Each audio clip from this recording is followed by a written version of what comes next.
정희 씨가 100억을 상속받은 날부터 모든 것이 달라졌습니다. 52살 정희 씨는 말이 없고 조용한 성격이었습니다. 오랫동안 참으며 살았습니다. 시어머니는 따로 살면서도 간섭이 심했습니다. 아무 연락도 없이 불쑥 찾아오는 날이 많았습니다. 문을 열어주면 바로 집안을 둘러봤습니다. 여기저기 손가락으로 가리키며 한마디씩 했습니다. 냉장고를 열어보고는 이게 뭐야, 이렇게 살림을 해도 되는 거야 하고 혀를 찼습니다. 옷차림을 보고도 한마디, 머리 스타일을 보고도 한마디, 정희 씨가 어떻게 살고 있는지 구석구석 살피고 돌아갔습니다. 더 당황스러운 일도 있었습니다. 정희 씨가 외출하고 없을 때 남편한테 연락해서 혼자 집에 들어와 있는 날도 있었습니다. 정희 씨가 집에 돌아오면 시어머니가 소파에 앉아 있었습니다. 그리고 남편한테 전화해서는 며느리가 집을 이렇게 관리하면 되겠냐고 일렀습니다. 남편은 시어머니 말이라면 무조건 맞다고 했습니다.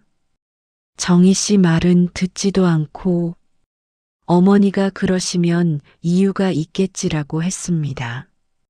시어머니는 입버릇처럼 말했습니다. 내 아들이 고생한다. 내 아들이 힘들다. 정희 씨가 힘들다는 말은 아무도 하지 않았습니다. 정희 씨도 말하지 않았습니다. 친정 부모님께는 평생 한 번도 말씀드린 적이 없었습니다. 걱정하실까봐, 속상해하실까봐, 나이 드신 부모님 마음에 짐을 얹고 싶지 않았습니다. 힘든 날에도 친정에 가면 정희 씨는 웃었습니다. 잘 지낸다고 했습니다. 남편도 잘한다고 했습니다. 부모님은 그 말을 믿으셨습니다. 딸이 잘 살고 있다고 믿으셨습니다. 정희 씨는 그걸로 충분하다고 생각했습니다. 부모님이 모르고 가신 게 차라리 다행이라고. 그래도 정희 씨는 크게 불만을 말한 적이 없었습니다. 먼저 싸운 적도 없었습니다. 그냥 그렇게 살았습니다. 그런데 어느 날 정희 씨의 삶에 큰 변화가 생겼습니다. 부모님이 돌아가시고 나서 정희 씨는 처음으로 알게 됩니다.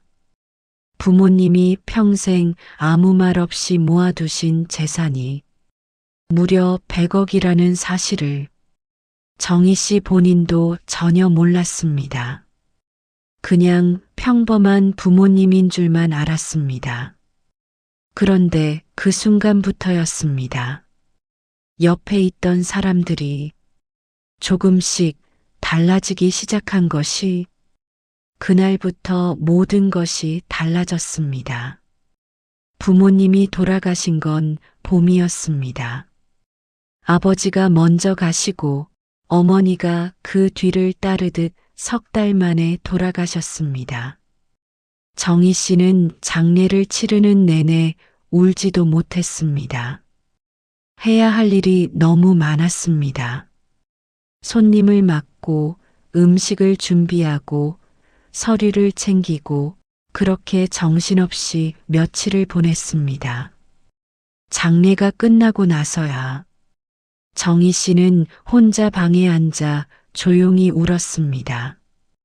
그러고 나서 얼마 뒤였습니다. 변호사에게서 연락이 왔습니다. 부모님의 재산을 정리해야 한다는 내용이었습니다. 정희 씨는 그냥 집 한 채, 통장에 얼마 정도 있겠거니 생각했습니다. 부모님은 평생 검소하게 사셨거든요. 외식도 잘 안 하시고 옷도 오래 입으시고 여행 한 번 크게 가신 적이 없었습니다.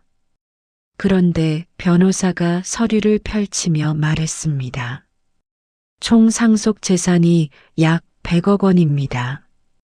정희 씨는 그 말을 듣고 한동안 아무 말도 못했습니다. 잘못 들은 줄 알았습니다. 다시 물었습니다. 변호사는 같은 말을 반복했습니다. 100억? 부모님은 평생 단 한 번도 그런 말씀을 하신 적이 없었습니다. 어디에 얼마가 있다는 말도, 나중에 물려주겠다는 말도, 그냥 조용히 말없이 모으셨던 겁니다. 정희 씨는 집으로 돌아오는 차 안에서 창밖을 바라보며 생각했습니다. 부모님이 얼마나 아끼고 아끼며 사셨을지, 단 한 번도 자기 자신을 위해 쓰지 않으셨을 그 세월이 눈물이 났습니다. 기쁜 눈물이 아니었습니다. 그냥 먹먹한 눈물이었습니다. 그런데 집에 돌아오자 분위기가 달랐습니다. 남편이 먼저 말을 걸었습니다. 평소엔 그냥 TV만 보다가 자는 사람이었는데 그날은 현관까지 나와서 맞아줬습니다. 많이 힘들었지? 밥은 먹었어? 정희 씨는 조금 어색했습니다. 남편이 그런 말을 먼저 하는 사람이 아니었거든요. 시어머니도 마찬가지였습니다.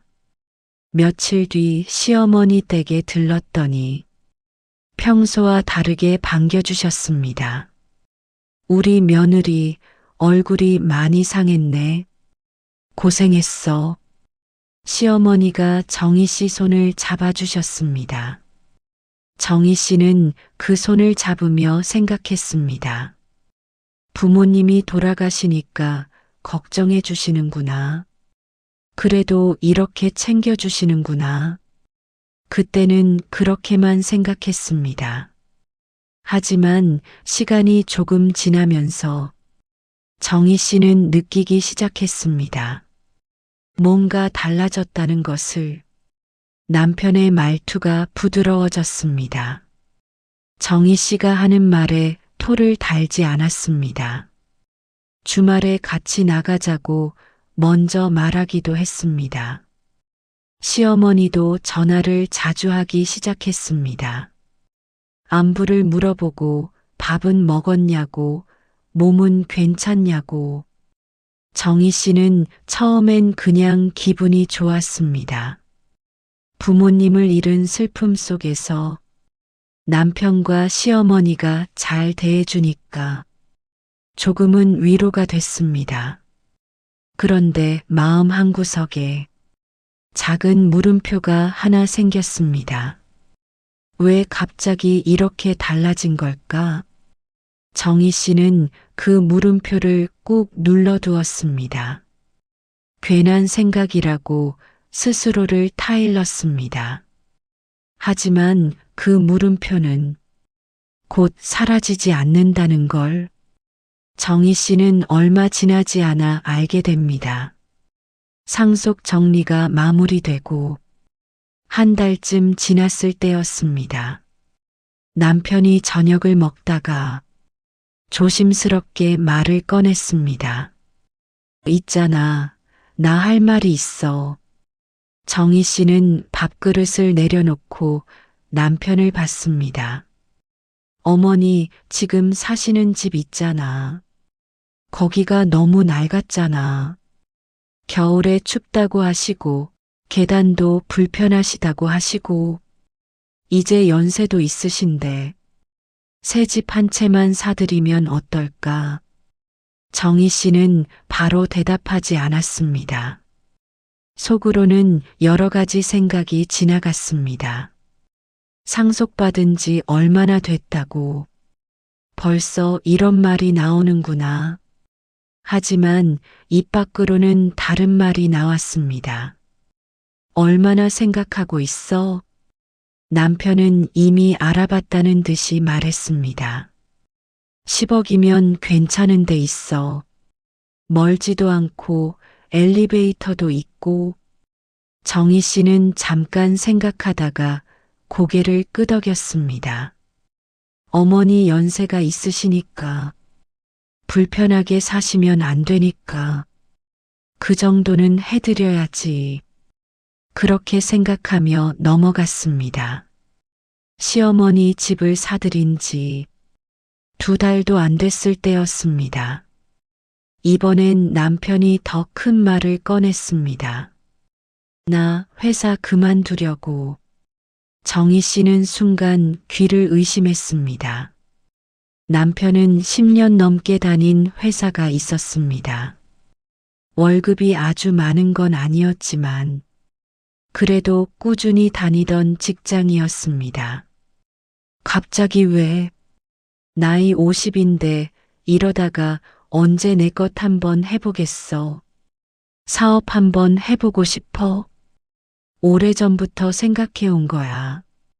정희 씨는 가슴이 내려앉는 느낌이 들었습니다. 무슨 사업인데? 남편은 준비해온 것처럼 술술 말했습니다. 작은 프랜차이즈 식당을 차리고 싶다고. 자리도 받았다고. 잘 되면 2개, 3개로 늘릴 수 있다고. 근데 초기 자금이 좀 필요해. 한 10억 정도. 정희 씨는 말이 안 나왔습니다. 시어머니 집에 10억. 사업 자금에 10억. 2달 사이에 벌써 20억이었습니다. 잘 생각해 봤어? 사업이 쉬운 게 아닌데. 나도 알아. 근데 이번엔 진짜 자신 있어. 당신이 믿어줘야 나도 힘이 나지. 정희 씨는 그 말에 또 마음이 약해졌습니다. 남편이 하고 싶다는 걸 막을 수가 없었습니다. 믿어줘야 한다는 말이 마음에 걸렸습니다. 결국 정희 씨는 5억을 내줬습니다. 그때부터였습니다. 남편이 완전히 달라졌습니다. 회사를 그만두고 나서 남편은 매일 아침 늦게 일어났습니다. 사업 준비를 한다고 했지만 정희 씨 눈에는 잘 보이지 않았습니다.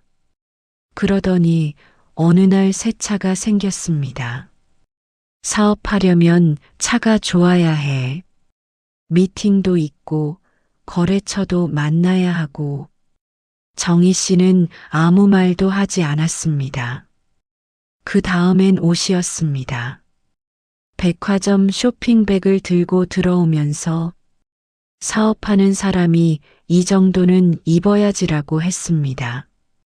골프도 시작했습니다. 사업 인맥을 넓혀야 한다고 했습니다. 골프채 세트, 골프웨어, 골프장 회원권, 하나씩 하나씩 늘어갔습니다. 친구들 모임에 가면 밥값을 다 내고 왔습니다. 내가 이제 사장인데 라고 하면서 정희 씨는 통장을 볼 때마다 숨이 막혔습니다. 시어머니도 마찬가지였습니다. 새 집으로 이사하고 나서 시어머니는 집안을 싹 바꾸기 시작했습니다. 소파를 새로 사고 침대를 바꾸고 주방 살림을 다 새 것으로 교체했습니다. 그것도 모자라 친척들 생일마다 큰 선물을 보냈습니다. 명절엔 친척들을 집으로 불러 음식을 잔뜩 차렸습니다. 그 자리에서 시어머니는 말했습니다. 우리 아들이 이제 사업을 한다니까. 며느리도 잘 만나서 집도 새로 장만하고. 다 복이지, 복이야. 친척들은 부러워하며 말했습니다. 어머, 정말 좋으시겠어요. 정희 씨는 그 자리에서 웃으며 앉아 있었습니다. 아무 말도 하지 않았습니다. 그 돈이 다 어디서 나온 건지 아무도 말하지 않았습니다. 정희 씨는 밤마다 혼자 계산을 했습니다. 시어머니 집, 사업 자금, 차, 옷, 골프, 생활비, 시어머니 살림, 친척 선물, 명절 음식, 금액이 자꾸 늘어났습니다. 정희 씨는 한 번도 크게 화를 낸 적이 없었습니다. 한 번도 안 된다고 말한 적이 없었습니다. 그냥 참았습니다. 남편이 잘 되길 바랐습니다. 시어머니가 편하게 사시길 바랐습니다. 가족이니까 그게 맞는 거라고 생각했습니다. 하지만 정희 씨 마음속 어딘가에 조용히 쌓이는 게 있었습니다. 무거운 돌처럼 말하지 않아도 자꾸 무거워지는 것이 정희 씨는 그것도 꾹 눌러두었습니다. 사업을 시작한 지 1년쯤 지났을 때였습니다. 남편의 식당은 처음엔 그럭저럭 돌아가는 것 같았습니다. 남편도 바쁘다며 돌아다녔고 가끔 매출이 오른다는 말도 했습니다. 그런데 정희 씨는 느끼고 있었습니다.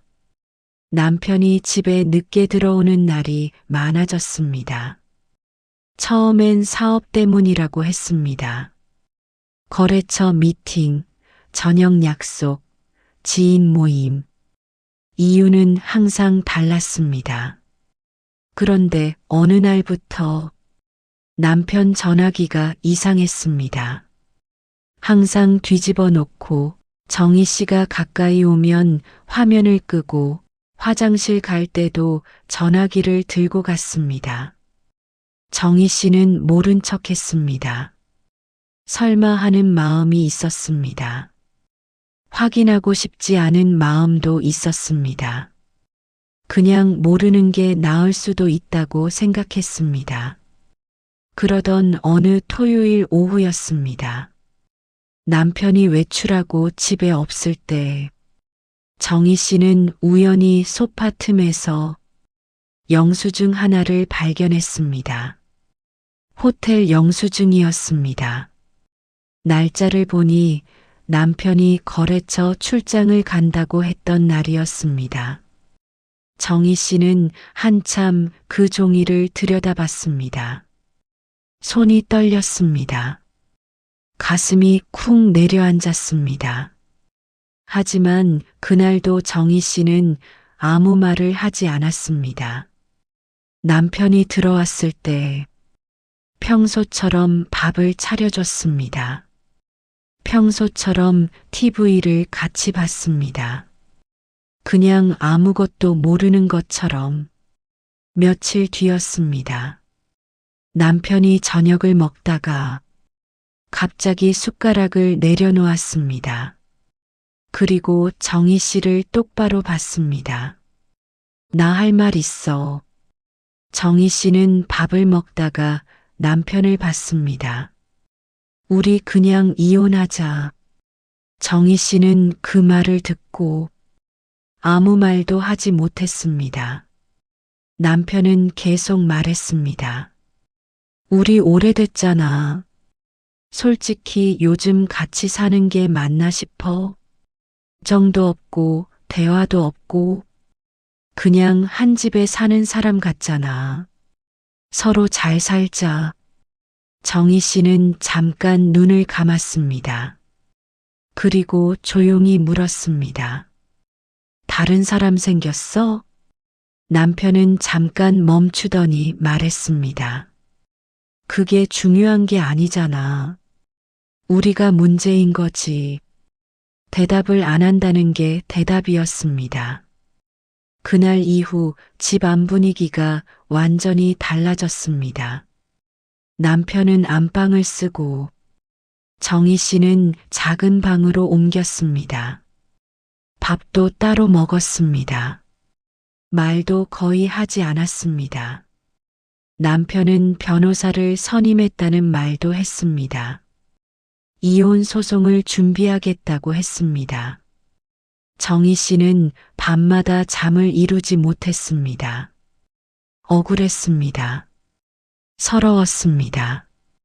20년 넘게 살면서 참고 또 참았는데, 돈도 다 내줬는데, 이게 뭔가 싶었습니다.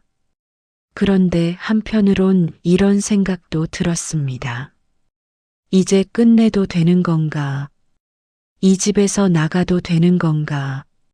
정희 씨는 그 생각을 또 꾹 눌렀습니다. 그런데 며칠 뒤였습니다. 남편의 태도가 갑자기 바뀌었습니다. 소송을 준비하던 남편이 어느 날 저녁 조용히 정희 씨 앞에 앉았습니다. 표정이 달랐습니다. 며칠 전까지만 해도 차갑고 단호하던 사람이 갑자기 조심스러운 얼굴을 하고 있었습니다. 있잖아, 나 요즘 너무 생각이 많아. 정희 씨는 아무 말도 하지 않고 남편을 봤습니다. 내가 너무 심했던 것 같아. 이혼 얘기는 내가 잘못 꺼낸 거야. 머리가 너무 복잡해서 그랬어. 정희 씨는 속으로 이상하다고 느꼈습니다. 며칠 전까지 변호사 선임까지 한 사람이 갑자기 왜 이러는 걸까? 남편은 계속 말했습니다. 내가 많이 미안해. 우리 다시 잘해보자. 진짜로 잘할게. 심지어 눈물까지 보였습니다. 나중에 정희 씨는 알게 됩니다. 남편이 소송을 준비하다가 변호사에게서 중요한 말을 들었다는 것을, 부모님에게 상속받은 재산은 부부 공동 재산이 아니라는 것, 이혼을 해도 남편이 가져갈 수 없다는 것, 그 말을 들은 순간 남편의 계산이 달라진 것이었습니다. 이혼을 하면 빈손이 된다. 그러니 돌아가야 한다. 남편이 눈물을 보이며 사과한 건 그날 밤의 일이었습니다. 정희 씨는 그 사과를 받아들였습니다. 겉으로는 그래, 우리 다시 해보자. 그 말을 하면서 정희 씨는 창밖을 봤습니다. 마음이 편하지 않았습니다. 뭔가 찜찜했습니다. 남편의 눈물이 진짜인지 아닌지 정희 씨는 알 수 없었습니다. 그래도 또 참았습니다. 또 믿어보기로 했습니다. 하지만 이번엔 예전과 달랐습니다. 정희 씨 마음속에 아주 조용하고 차가운 무언가가 자리를 잡기 시작했습니다. 남편이 돌아온 뒤로 겉으로 보기엔 예전과 비슷했습니다. 같이 밥을 먹고 주말엔 가끔 외출도 했습니다. 남편은 다정한 척 말을 걸었고 정희 씨는 대답을 했습니다. 하지만 예전과 똑같지는 않았습니다. 정희 씨는 남편 옆에 있으면서도 마음이 멀리 있는 느낌이 들었습니다. 웃어도 예전처럼 편하지 않았습니다. 대화를 해도 뭔가 빈 것 같았습니다. 그냥 같이 사는 것, 그것뿐이었습니다. 그러던 어느 평일 오후였습니다. 정희 씨는 혼자 장을 보러 나갔습니다. 동네 마트 근처를 지나가다가 카페 앞에서 잠깐 멈췄습니다. 날이 좋았습니다. 오랜만에 혼자 커피라도 마셔야겠다 싶었습니다.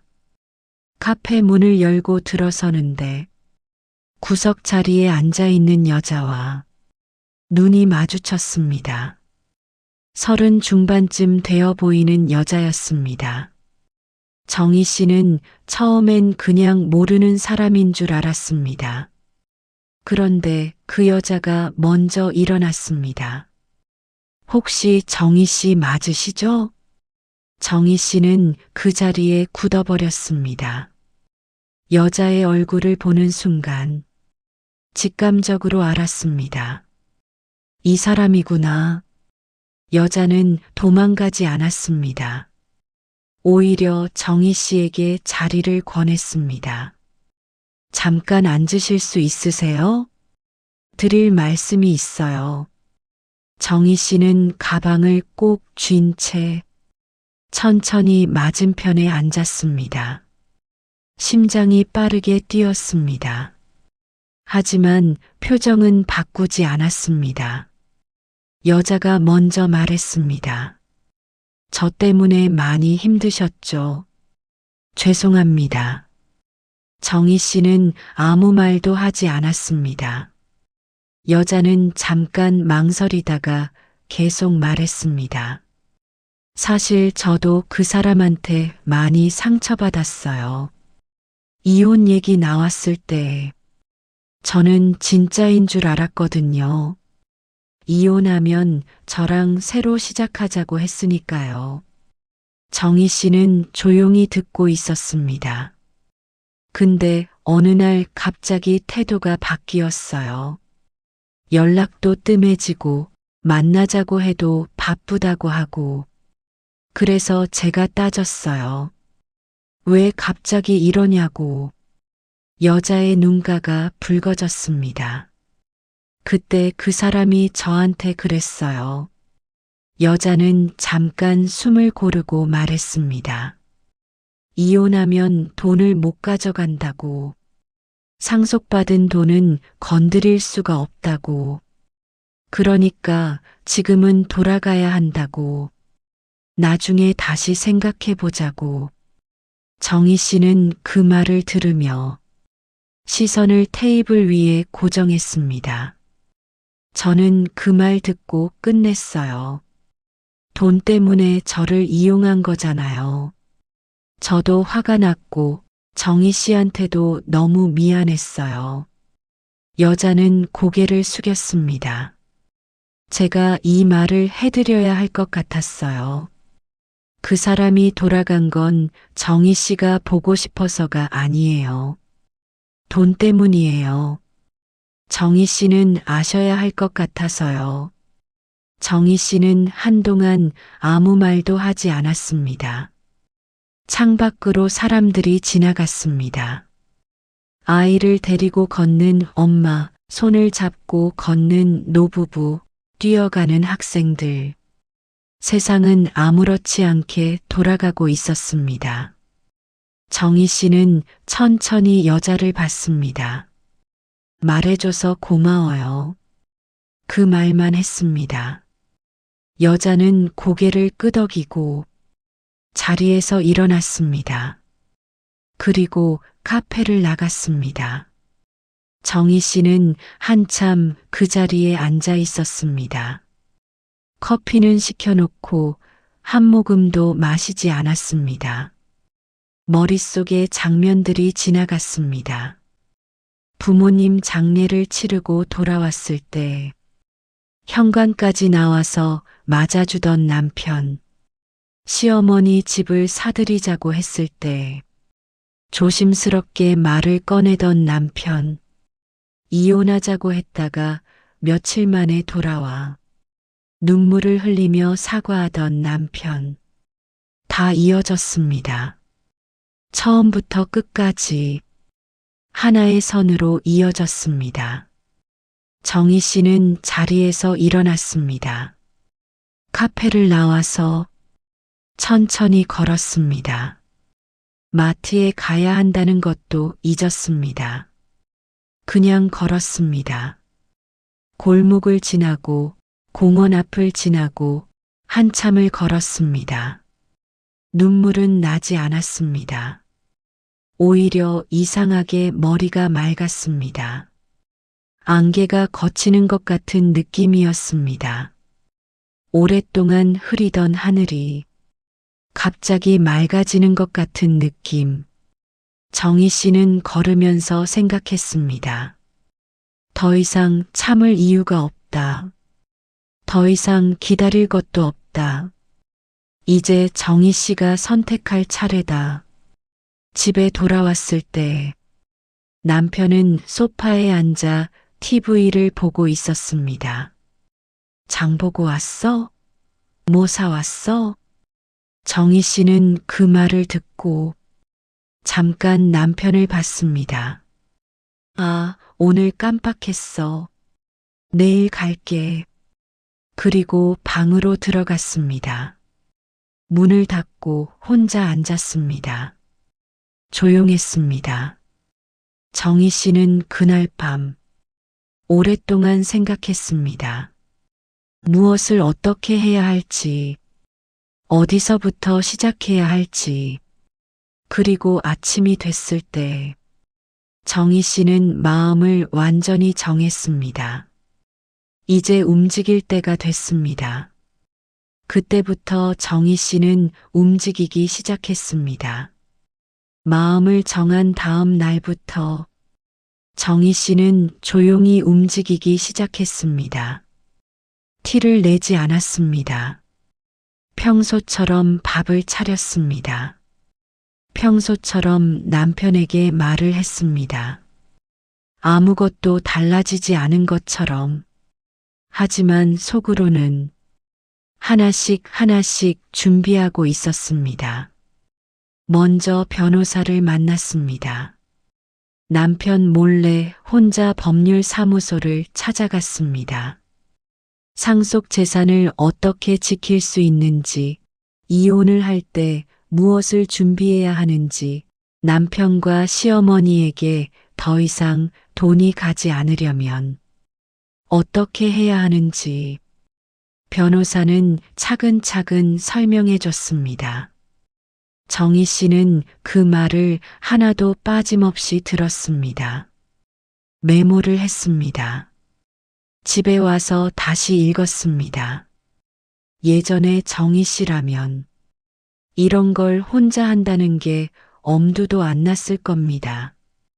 그런데 이상하게 떨리지 않았습니다. 해야 할 일이라는 걸 알고 있었으니까. 그 다음엔 재산을 정리했습니다.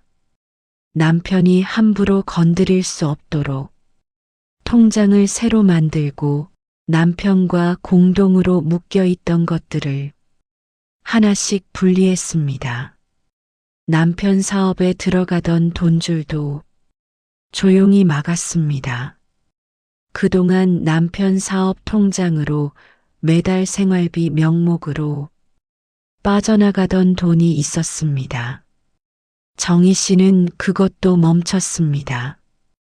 남편은 아직 몰랐습니다. 그리고 이사 준비를 했습니다. 아무도 모르는 곳으로 가기로 했습니다. 남편도 모르고 시어머니도 모르는 곳.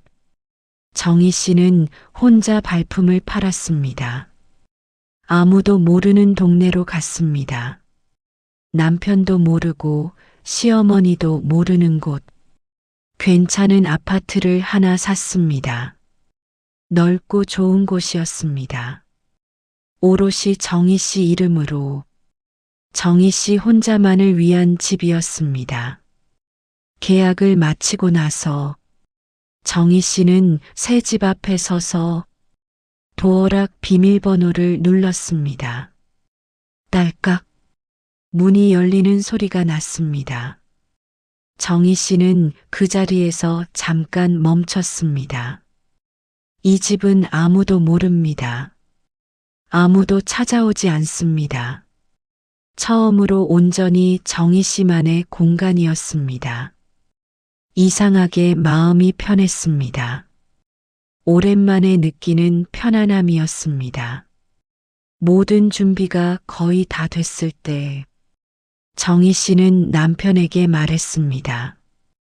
저녁을 먹고 나서 아무렇지 않은 얼굴로 말했습니다. 있잖아. 어머니 요즘 어떠셔? 많이 힘드시다고 하지 않았어? 남편이 고개를 끄덕였습니다. 응, 무릎도 안 좋다 하시고 요즘 좀 우울하신 것 같기도 하고 정희 씨는 말했습니다. 그럼 어머니 모시고 일본 온천 다녀오는 거 어때? 무릎에 온천이 좋다고 하던데. 내가 다 준비해 드릴게. 비행기표, 숙소 다 알아볼게. 남편은 눈이 조금 커졌습니다. 갑자기 괜찮아? 정희 씨는 웃으며 말했습니다. 어머니도 기분 전환 좀 하셔야지. 올해 계획할 것도 없어? 다음 주에 가면 되잖아. 남편은 잠깐 생각하더니 환하게 웃었습니다. 여보, 고마워. 어머니도 좋아하실 것 같다. 정희 씨는 그날 밤 비행기표와 숙소를 예약했습니다. 3박 4일 온천이 유명한 곳으로 시어머니 전화를 드렸더니 시어머니도 기뻐하셨습니다. 어머, 우리 며느리가 이런 걸 다 챙겨주네. 고마워, 고마워. 정희 씨는 전화기를 들고 조용히 웃었습니다. 마지막으로 잘 해드리는 거라고 생각했습니다. 그것으로 충분했습니다. 출발날 아침이었습니다. 남편과 시어머니가 짐을 챙겨 현관에 섰습니다. 시어머니는 들뜬 표정이었습니다. 남편도 기분이 좋아 보였습니다. 다녀올게. 집 잘 봐. 남편이 가볍게 말하고 문을 나섰습니다. 정희 씨는 현관 앞에 서서 두 사람이 엘리베이터를 타는 걸 봤습니다. 엘리베이터 문이 닫혔습니다. 정희 씨는 천천히 현관문을 닫았습니다. 그리고 집 안을 한번 둘러봤습니다. 20년 넘게 살던 집이었습니다. 구석구석 손때가 묻은 곳들이었습니다. 정희 씨가 닦고 쓸고 닦아온 곳들이었습니다. 정희 씨는 오래 보지 않았습니다. 가방을 들었습니다. 그리고 문을 열고 나갔습니다. 새 집은 조용했습니다. 창문으로 햇살이 들어왔습니다. 정희 씨는 짐을 내려놓고 주방에 서서 물 한 잔을 마셨습니다. 아무 소리도 없었습니다. 그 조용함이 이상하게 좋았습니다. 남편과 시어머니가 여행에서 돌아온 날이었습니다. 남편에게서 전화가 왔습니다. 당신 옷이랑 짐이 없잖아. 어디 있어? 정희 씨는 조용히 말했습니다. 나 이사했어. 남편은 잠깐 말이 없었습니다. 무슨 소리야? 어디로? 왜? 정희 씨는 차분하게 말했습니다. 그 여자 만났어. 당신이 왜 다시 돌아왔는지 그 여자한테 직접 들었어. 상속 재산은 이혼해도 못 가져간다니까. 돌아온 거잖아. 남편은 아무 말도 하지 못했습니다. 곧 서류 받을 거야. 그 말만 하고 전화를 끊었습니다. 며칠 뒤 남편 앞으로 이혼 소송 서류가 도착했습니다. 남편은 정희 씨에게 전화를 수십 번 했습니다. 정희 씨는 받지 않았습니다. 문자가 왔습니다. 나 잘못했어. 한 번만 봐줘. 진짜 이러면 안 되잖아. 어디 있어? 한 번만 만나자. 정희 씨는 읽었습니다. 그리고 답장을 하지 않았습니다. 시어머니에게서도 전화가 왔습니다. 며느리야, 이게 무슨 일이야? 집에 와서 얘기 좀 해. 정희 씨는 그 전화도 받지 않았습니다. 남편이 새 집 주소를 어떻게 알아냈는지 어느 날 저녁 현관 앞에 나타났습니다. 초인종이 울렸습니다. 정희 씨는 문을 열지 않았습니다. 남편이 문 밖에서 말했습니다. 여보, 나야. 문 좀 열어봐. 얘기 좀 하자. 내가 잘못했어. 진짜 잘못했어. 한 번만 기회 줘. 목소리가 떨렸습니다. 정희 씨는 문 앞에 서 있었습니다. 그 목소리를 들으면서 잠깐 눈을 감았습니다. 예전이라면 이 목소리에 문을 열었을 겁니다. 예전이라면 또 한 번 믿어보자고 했을 겁니다. 하지만 정희 씨는 알고 있었습니다. 그 목소리가 무엇을 원하는지, 그 사과가 어디서 나오는 건지. 정희 씨는 문을 열지 않았습니다. 남편은 한참 문 앞에 서 있다가 결국 돌아갔습니다. 이혼 소송은 생각보다 오래 걸리지 않았습니다. 남편은 처음엔 버텼습니다. 이혼을 안 해주겠다고 했습니다. 하지만 정희 씨는 흔들리지 않았습니다. 처음부터 준비가 돼 있었습니다. 변호사도 있었고 증거도 있었습니다. 남편이 버틸수록 오히려 불리해졌습니다. 결국 남편이 먼저 손을 놨습니다. 이혼이 됐습니다. 서류에 도장을 찍는 날, 정희 씨는 혼자 법원을 나왔습니다. 봄이었습니다. 바람이 살짝 불었습니다. 정희 씨는 법원 앞 계단에 서서 하늘을 한번 올려다봤습니다. 구름 한 점 없이 맑았습니다. 그날 저녁, 정희 씨는 혼자 밥을 했습니다. 좋아하는 반찬으로만, 먹고 싶은 것만, 누구 눈치도 보지 않고 밥을 먹으면서 창밖을 봤습니다. 노을이 지고 있었습니다.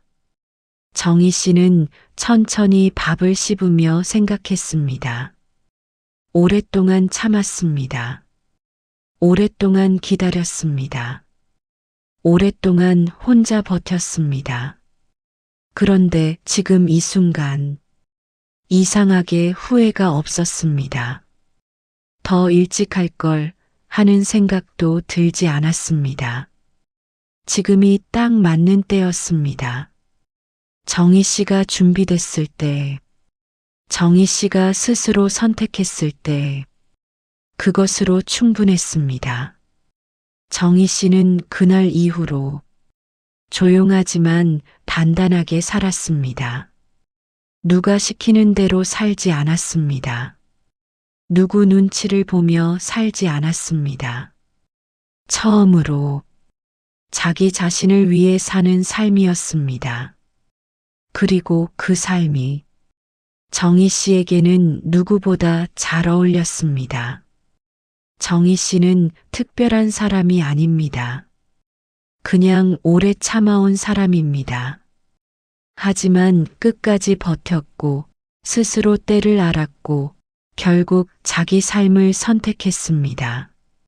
참는 것이 약한 게 아닙니다. 때를 기다리는 사람이 가장 단단한 사람입니다. 오늘 이야기는 여기까지입니다. 오늘 이야기가 마음에 닿으셨다면 좋아요와 구독 부탁드립니다. 다음 이야기에서 또 뵙겠습니다.